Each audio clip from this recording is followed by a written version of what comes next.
Приветствую и предлагаю начать это видео с загадки на прокачку интуиции. Если вдруг вы ответите раньше, нежели я озвучу варианты ответов, обязательно поставьте лайк. Я буду знать, кто тут супер прокачанный, такой смотрит мои видео. Итак, загадка.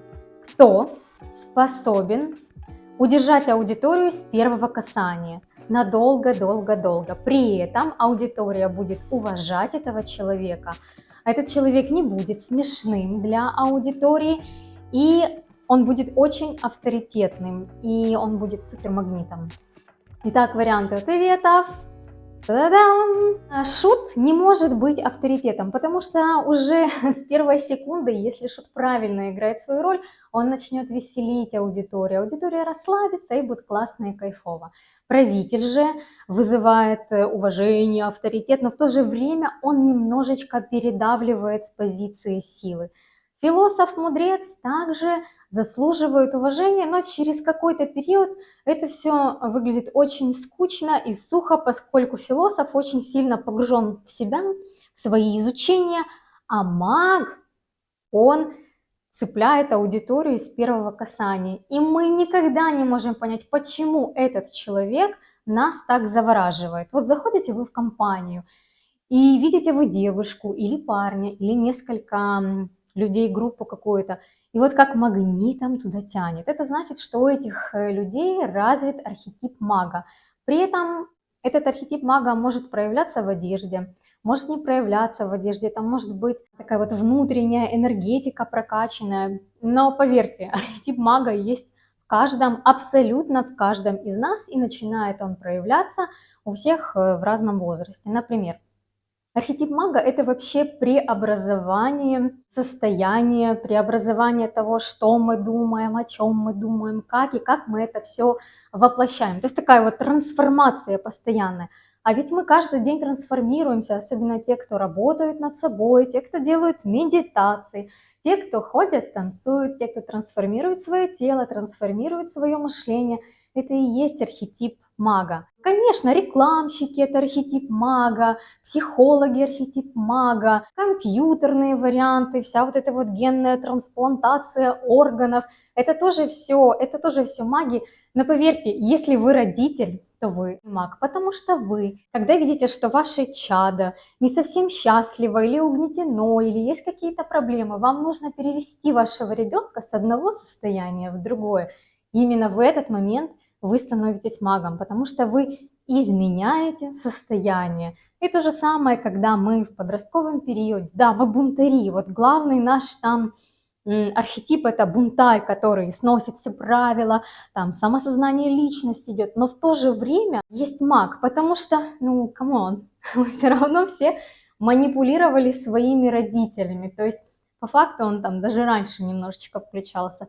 И вот эти вот все изменения состояния, настроения – это и есть архетип мага. Кто знаком с нейропсихологией, вот этими всеми моментами, тот знает, что как одному человеку можно воздействовать на группу или же даже на одного человека. Или, например, психологи. Приходит человек, женщина, мужчина, и психолог входит в резонанс. Вот как для меня это вообще какая-то магическая тема была, непонятная, как это все происходит. Психолог входил в резонанс с этим человеком, потом психолог изменяла свое состояние, и автоматически это состояние изменялось у человека. Если вы ходите на какие-то саморазвивающиеся темы или курсы, или групповые занятия, то, я думаю, вы сами сталкивались с этим. Так вот, эти гуру, которые меняют наше сознание, также имеют архетип мага. Хотя нам кажется, что архетип мага – это что-то такое таинственное, загадочное, того, чего нет в природе. Это ясновидцы, это что-то в капюшонах темных. Да, на самом деле мать, родина, мать, рождение архетипа мага – это как раз и есть средневековье. Поэтому средневековье, стиль средневековья – это готика, романизм. Это и есть элементы мага, которые мы можем использовать у себя в одежде. Ну и также маг – это таинственность, это спрятанность, поэтому сюда идут все капюшоны. Капюшоны обезличивают человека, его невозможно узнать, А когда мы не знаем, кто там внутри, это как-то странно и завораживает. В то же время смерть, которая приходит за людьми, это тоже магическая тема и история. Кстати, если говорить еще о сферах мага, где развит, то это театр, это кино. Люди перевоплощаются в другие роли, другие жизни, в них кто-то вселяется, и эта вся магия есть маг. И вот очень интересно на примере Гарри Поттера, ведь можно сказать, да там же ж вообще прям все маги. А оказывается, нет, в этой книге о магах внутри тоже есть абсолютно разные архетипы. Например, архетип мага вот такой прям чистый, это Северус Снейп и Люций Малфой. Причем Северус Снейп даже более магический, чем Малфой. Например, если взять Гарри Поттера, то он искатель. Он постоянно что-то ищет, эту истину. Если взять его друга Рона и его двух братьев-близнецов, то это шуты. А Дамблдор — это прям философ-мудрец. А потом вот этот большой, толстенький, забыла, как его название, точно найду, картиночку поставлю, он славный малый. И вопрос, а почему же кто-то из них больше мага, кто-то меньше мага? Ведь все обладают магическими свойствами. Дело в том, что маг — это такие неспешные телодвижения, ну не такие, чтобы сильно растянутые, но тем не менее неспешные. Разговор очень томный, на пониженных тонах. Кстати, возможны перепады голоса выше, ниже, быстрее, мельче. Вот, поэтому эти фишки так очень любят ораторы, чтобы затянуть нас в свой разговор. Они не монотонно тараторят, как это делают мудрецы, к примеру, а они прям завораживают своим голосом, изменяя интонации и высоту, и протяжность иногда. Это вот манкость, магнетизм. Что касается одежды, то тут, конечно, очень хитрая штука. Все зависит от того, где мы живем и какая у нас культура и нация. Потому что вот нам, например, ближе более темная одежда. То есть мы воспринимаем мага более темная одежда, это холодные оттенки, там голубые, фиолетовые, лазурные, там черный цвет. Коричневый, кстати, не очень воспринимается у нас как маг, но африканские края, особенно племенные варианты, там возможен маг с супер-мега пестрым одеянии, который такой шаман-шаман. Поэтому тут нельзя сказать однозначно, типа, вот темная одежда, капюшон, и будет тебе маг. Ну и еще какой-то кулон повесить с сакральными значениями, потому что шаманы, маги, характерники у каждой стране, они были абсолютно в разном одеянии. Сюда же майи относятся, это вот ацтекская такая культура, магия средневековья, готика, которая в Европе была, сюда же шаманы, племенные все темы. А, кстати, Египет. Египет — это просто рай для символизма мага. Какие-то сакральные значения, все эти иероглифы, все имеет свой тайный смысл.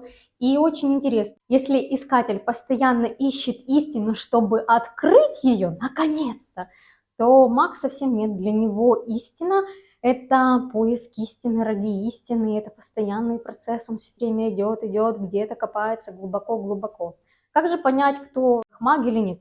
Если вы говорите о себе процентов 30 информации, ну вот так вот 30 сказали, а остальное не говорите, там 70, такие какие-то домыслы, какие-то истории о вашей жизни, то это значит, что вам с архетипом мага очень даже комфортно и уютно. Что касается прически, то цвет волос здесь абсолютно не имеет никакого значения, но, конечно же, если вдруг у вас седые волосы или темные, то как бы архетип мага намного ближе можно воссоздать. Но если у вас и светлые волосы, то известны люди магини и со светлыми волосами, там белая магия. Металл приветствуется, причем как серебро, так и золото, и вообще любые абсолютно металлы, они здесь в фаворе по украшениям.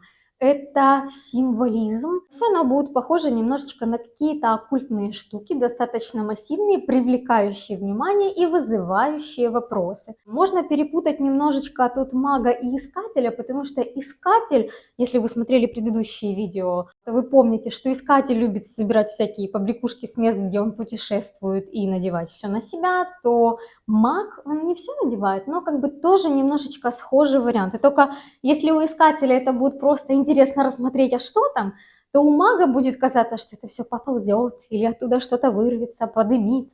Ну, в общем, такие всякие сакральные какие-то моменты, символизм. Вот символизм прям во всем. Одежда – это многослойность. И вот что очень характерно, только у мага есть такая штука, как запутанный крой. Метаморфозы пропорций человека, то есть где-то разрезы, надрезы, защипы, вообще все непонятно. То есть человеческое тело может трансформироваться в абсолютно какую-то другую, ну не сущность, но в общем форму. Не будут похожи на две руки, две ноги и голову. Сюда же капюшоны, всевозможные сумочки, которые завязываются, рюкзаки, куда можно зелье, снадобья поскладывать. Обувь зачастую это плоский ход или может быть даже небольшая платформа. Все, что у нас с какими-то тайнами, истинами, какими-то непонятками, это все о маге. Макияж абсолютно разный. То есть нам не обязательно нужно подчеркивать мага в своем имидже. Но если вам хочется передать магнетизма какого-то, странности, то это выбеленные брови или выбритые брови, вообще отсутствие их. Это может быть обильная подводка на нижнем веке, когда верхнее веко вообще без подводки. Это может быть отсутствие ресниц, могут быть даже какие-то варианты там синяков, посинений. То есть все, что очень необычно и странно и вызывает вопросы, да почему это ненормально, это все у нас относится к магу. Ну и архетип мага в последнее время очень активируется, потому что, как я сказала, маг – это катализатор всех изменений, не только у себя, но и всем окружающим придется меняться. Ну и маг – это тот человек, который верит, что сначала я изменю свои привычки, свои мысли, а потом мир начнет меняться вокруг меня. Если вдруг у вас есть эта мысль, и вы начинаете работать со своих привычек, убеждений, прорабатывать себя, поздравляю, у вас активирован архетип мага. То есть у нас в принципе есть абсолютно все архетипы, просто какие-то из них в определенный период нашей жизни берут бразды правления в свои руки, и эти тараканы начинают в наших головах танцевать под дудку именно этого архетипа или этих архетипов. И вот кто бешено умеет мечтать, по-крупному мечтать, то это магия. А все остальные, когда слышат мечты магов, говорят, ну, короче, это все не сбудется, это просто что-то несбыточное. Но фишка мага в том-то и есть, что они видят эту мечту, и они даже видят эту дорогу, которой они могут прийти к этой мечте. Ну и напоследок скажу, что маги очень любят недосказанность, незавершенность. Вот какое-то действие шло, но оно явно не закончилось.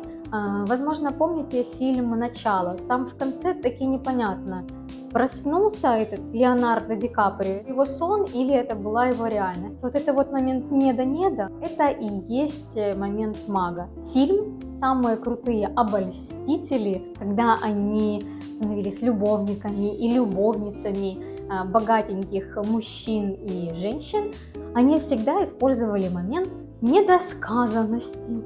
Такой говорил, не договорил, то ли я обиделся, то ли я не обиделся, и другой человек начинает включаться эту игру более сильно, эмоционально, ну и они подвисают на магах. Поэтому желаю вам удачи в общении, росте, в трансформации себя, и чтобы это было все во благо, в кайф, в удовольствие, и каждый раз переводила вас на новый уровень.